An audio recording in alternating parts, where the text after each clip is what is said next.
সয়াবিনের মুইঠাগুলো ভাজার পর দেখতে কতটা সুন্দর হয়েছে দেখুন। দেখলে কিন্তু একদমই বোঝা যাবে না এগুলো সয়াবিন দিয়ে রান্না হয়েছে।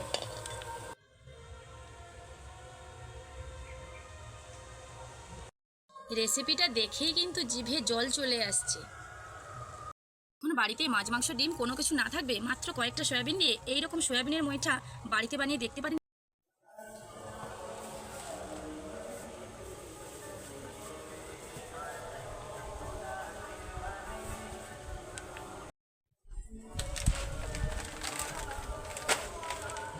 নমস্কার বন্ধুরা, আমি দেবজানি। আমার চ্যানেলে আপনাদের সবাইকেই স্বাগত জানাই। প্রত্যেক দিনের মতো আজকেও একটা সুন্দর রেসিপি আমি আপনাদের সঙ্গে শেয়ার করব। অনেক সময় বাড়িতে মাছ মাংস ডিম কোনো কিছুই থাকে না কিন্তু খালি মনে হয় কি রান্না করব, কি রান্না করলে পরে খেতে ভালো লাগবে আর খাওয়াটা খুবই ভালো হবে, তাই না? সয়াবিন কিন্তু থেকেই থাকে বাড়িতে, তার জন্য এই যে আজকে আমি সয়াবিনের মুইঠা বানাবো, সেই রেসিপি আপনাদের সঙ্গে শেয়ার করব। সয়াবিনের ঝোল, তরকারি, বিভিন্ন রকম তরকারিতে সয়াবিন, অনেক রকমভাবে কিন্তু সয়াবিন খেয়েছেন। আজকে এই রকমভাবে সয়াবিনের মুইঠা বানিয়ে দেখবেন খেতে কীরকম অসাধারণ লাগবে, মাছ মাংস ডিমের স্বাদকেও হার মানাবে। তো সেটাই শেয়ার করব, একটুও স্কিপ না করে পুরো ভিডিওটা দেখতে থাকুন। চলুন শুরু করা যাক সয়াবিনের মুইঠা রেসিপি। উনুনটা ধরিয়ে নিয়েছি, এইবার কড়াই বসিয়ে দেব। সয়াবিনের মুইঠা বানানোর জন্য প্রথমেই সয়াবিনগুলোকে সেদ্ধ করতে হবে। সয়াবিন শুধুই অসাধারণ একটা রেসিপি নয়, বিশেষ করে নিরামিষের দিনে এই রেসিপিটা কিন্তু খুবই চলবে। আমি আজকে কিন্তু পেঁয়াজ দিয়ে রান্না করব, আপনারা পেঁয়াজ ছাড়া আর সমস্ত রকমের মশলা দিয়ে নিরামিষের দিনে এই রেসিপিটা রান্না করতে পারেন। কিছুটা জল দিয়ে দেব সয়াবিনগুলো সেদ্ধ হওয়ার জন্য। আমি এখানে 10 টাকা দামের 2টো প্যাকেট নিয়েছি, আপনারা চাইলে একটা প্যাকেট নিতে পারেন, আবার বেশিও নিতে পারেন।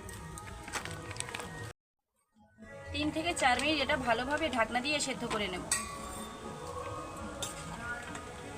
ঢাকনা দিলে পরে খুব তাড়াতাড়ি সেদ্ধ হয়ে যাবে। সয়াবিনগুলো সেদ্ধ হলেই ফিরে আসছি। সয়াবিন সেদ্ধ হতে হতে আমি এখানে কিন্তু সয়াবিনের জন্য আলু কেটে নিচ্ছি। চাইলে আলু দিতে পারেন, আবার নাও দিতে পারেন, সম্পূর্ণ অপশনাল। তবে আলু দিয়ে সয়াবিনের মুইঠা এই ঝোলটা কিন্তু খেতে ভীষণ ভালো লাগে, তার জন্য আমি এখানে বড় বড় সাইজের আলু নিয়েছি।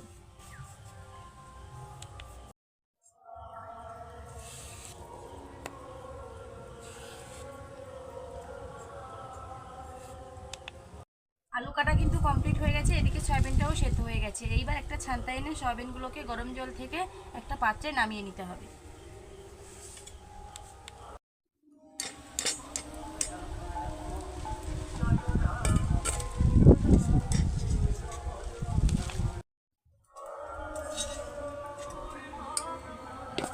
সয়াবিনের মধ্যে কিছুটা ঠান্ডা জল দিয়ে দেব। ঠান্ডা জল দিয়ে ভালোভাবে সয়াবিনটাকে ধুয়ে নেব। সয়াবিনটা একবার জল দিয়ে ধুয়ে জলটা কিন্তু আলুতে দিয়ে দিয়েছি, আবারও একবার জল দিয়ে দিয়েছি। এইবার সয়াবিনগুলো হাতের মুঠোর মধ্যে চিপটে চিপটে দিয়ে দেবো একটা মিক্সার গ্রাইন্ডারের জারের মধ্যে। একে সবগুলো সয়াবিন একই রকমভাবে মিক্সারের জারের মধ্যে দিয়ে দেব। ভালোভাবে হাতের মুঠোর মধ্যে জলটা একটু ঝারিয়ে নিতে হবে, চিপে চিপে যতটা সম্ভব জলটা চিপে চিপে ফেলে দেওয়া যায়।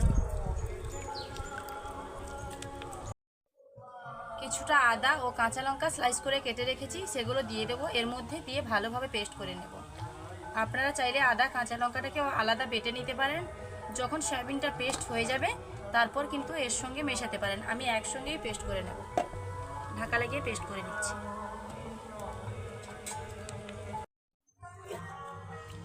একদম মিহি একটা পেস্ট করে নিয়েছি দেখুন।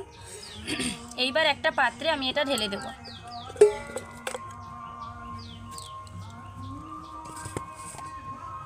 এর উপরে দিয়ে দেবো পরিমাণ মতো হলুদের গুঁড়ো, দিয়ে দেবো লবণ, দিয়ে দেবো ধনে গুঁড়ো,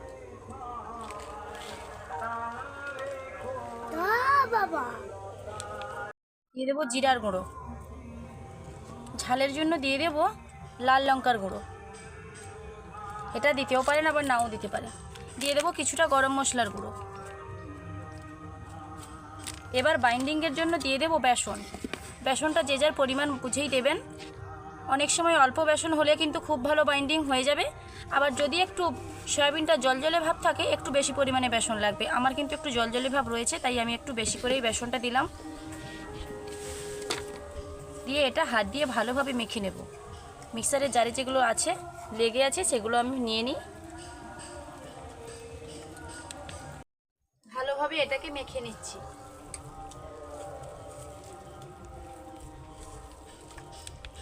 কড়াইটা ভালোভাবে ধুয়ে পরিষ্কার করে কড়াইতে আবার কিছুটা তেল দিয়ে দিয়েছি সয়াবিনের মুইঠাগুলো ভাজার জন্য। আর এদিকে দেখুন আমি 2 হাতের মুঠোই করে কিন্তু মুইঠাগুলো গড়ে নিচ্ছি। সয়াবিনের মুইঠা কিন্তু এই জন্যই নাম দেওয়া হয়েছে 2 হাতের মুঠোই সেগুলো গড়া হবে বলে। যে যেরকম সাইজের করতে পারেন, আমি একটু লম্বাটে সাইজের একটু মোটা মোটা করে গড়েছি। এই দেখুন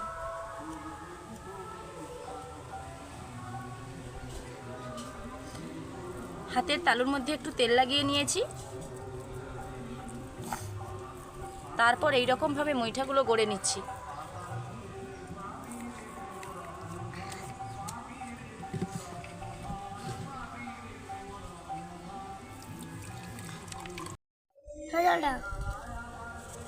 তিনটে মুইঠা আমি রেডি করে নিয়েছি। কড়াইতে তেলটাও গরম হয়ে গেছে। এই 3টা মুইঠা কিন্তু গড়া হয়ে গেছে, এদিকে তেলও গরম হয়ে গেছে। এই 3টা আমি প্রথমে ভেজে নেব।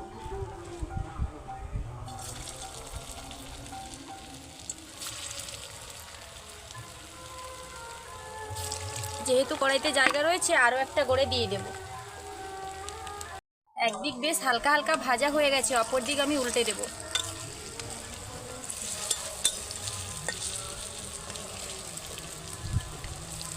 প্রত্যেকটা উল্টে দিয়েছি। লাল লাল করে ভেজে নেব। মুইঠাগুলো ভাজা হতে হতে আর এদিকে যে কয়েকটা বাকি রয়েছে সেগুলো একই রকমভাবে গড়ে নেব।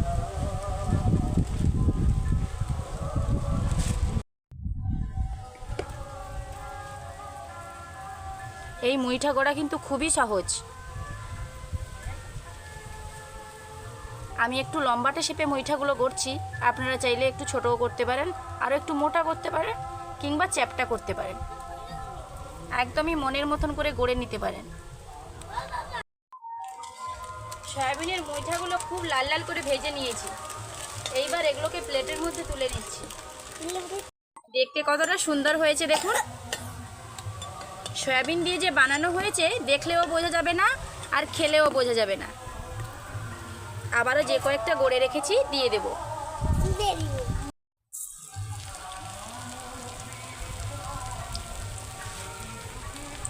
আবারও বেশ কয়েকটা দিয়ে দিয়েছি, একই রকম লাল লাল করে ভেজে নেব।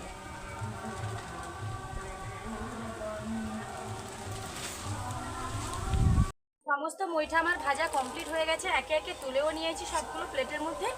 আর মাত্র 2টো সয়াবিন প্যাকেট দিয়ে কতগুলো সয়াবিনের মুইঠা হয়েছে দেখুন।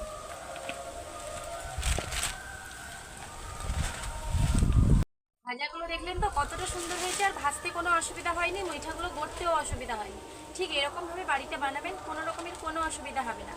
আমি যে আলুগুলো কেটে রেখেছি সয়াবিনের মুইঠাতে দেওয়ার জন্য, সেই আলুগুলো একে একে ভেজে নেব লবণ আর হলুদ দিয়ে। দিয়ে দেবো হলুদের গুঁড়ো আর কিছুটা লবণ। আলুগুলোকে লাল লাল করে ভেজে নেব। আলুগুলোর সাইজ কিন্তু এরকম রাখবেন, তাহলে দেখতে ভালো লাগে। যেহেতু মুইঠাগুলো একটু লম্বা লম্বা, আলুগুলোকে একটু লম্বা লম্বা রাখলে দেখতে ভালো লাগে। আলুটা বেশ সুন্দর লাল লাল করে ভাজা হয়ে গেছে দেখুন। এইবার এটাকেও প্লেটে নামিয়ে নেব।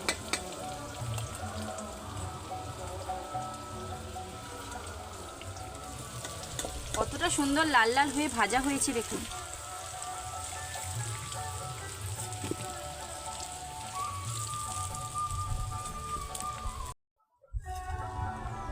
একই তেলে দিয়ে দেবো কিছুটা গোটা জিরে।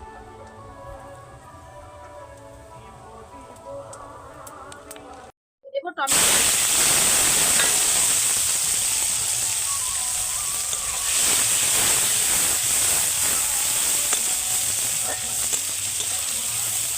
টমেটোটা হালকা ভাজা ভাজা হয়ে এলে দিয়ে দেবো পেঁয়াজ বাটা।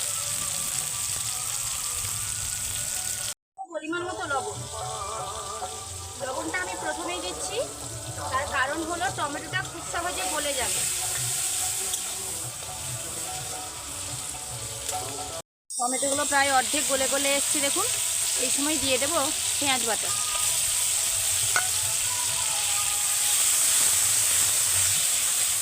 এর উপরে দিয়ে দেব রসুনের গুঁড়ো,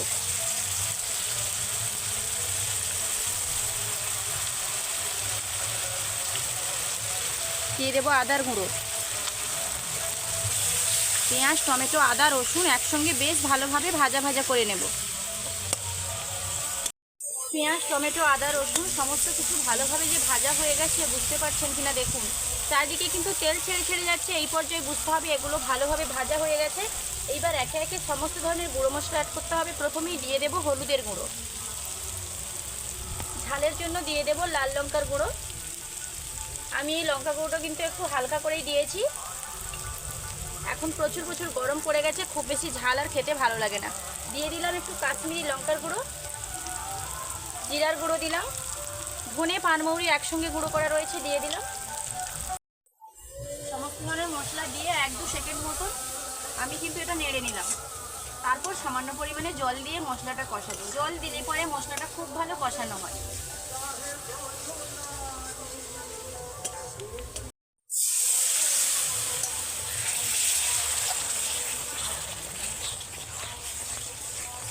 মশলা থেকে যখন তেল ছেড়ে ছেড়ে আসবে সেই পর্যায়ে বুঝতে হবে মশলাটা ভালোভাবে কষানো হয়েছে।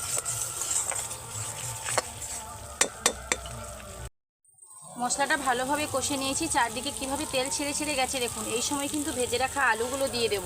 ভেজে রাখা আলুগুলো দেওয়ার পর কিছু সময় আবার কষে নেব।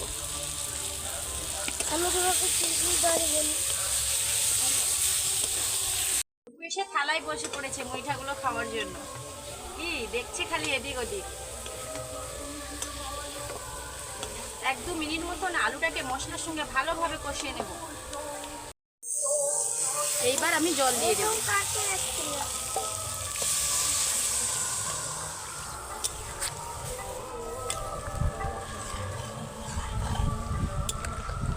ঝোলটা ফুটে এলেই মুইঠাগুলো দেব, আগে থেকে মুইঠাগুলো দেব না। আলুটা প্রায় অর্ধেক সেদ্ধ হয়ে আসবে তখন আমি মুইঠাগুলো দিয়ে দেব। এইবার এটা ফুটে যাওয়ার জন্য সময় দিতে হবে। বেশ কিছু সময় ভালোভাবে ফুটে গেছে, আলুগুলো প্রায় সেদ্ধ হয়ে এসছে। এমনিতেই তেলে ভাজার পরে অনেকখানি সেদ্ধ হয়ে গেছিলো, আরও প্রায় সেদ্ধ হয়ে এসছে। এখন আমি দিয়ে দেব ভেজে রাখা মুইঠাগুলো। বাবু প্রথমেই একটা দিয়ে দিয়েছে।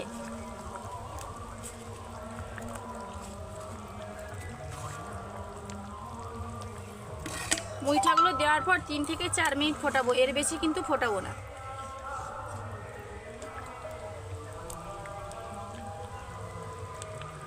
সয়াবিনের মুইঠা আমার রেডি হয়ে গেছে দেখুন, দেখতে কতটা সুন্দর লাগছে দেখুন।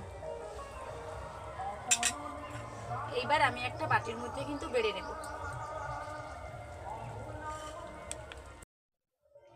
এই পাত্রটার মধ্যে নিয়ে নিচ্ছি। এইবার বাড়ির সবাইকে সার্ভ করব। তো ভিডিওটা যদি ভালো লেগে থাকে প্লিজ লাইক, কমেন্ট ও শেয়ার করতে ভুলবেন না। আরও এরকম নতুন নতুন ধরনের ভিডিও পাওয়ার জন্য অবশ্যই আমার চ্যানেলটিকে সাবস্ক্রাইব করে আমার পাশে থাকবেন। বিশেষ করে এই মুইঠাগুলো ঝোলে কিছু সময় ফোটার পর আরও কিন্তু অনেকটাই ফুলে গেছে। আজকের মতো ভিডিওটা এখানেই শেষ করছি। দেখা হচ্ছে আবারও পরে নতুন কোনো ভিডিও নিয়ে। ততক্ষণ সুস্থ থাকুন, ভালো থাকুন, টাটা।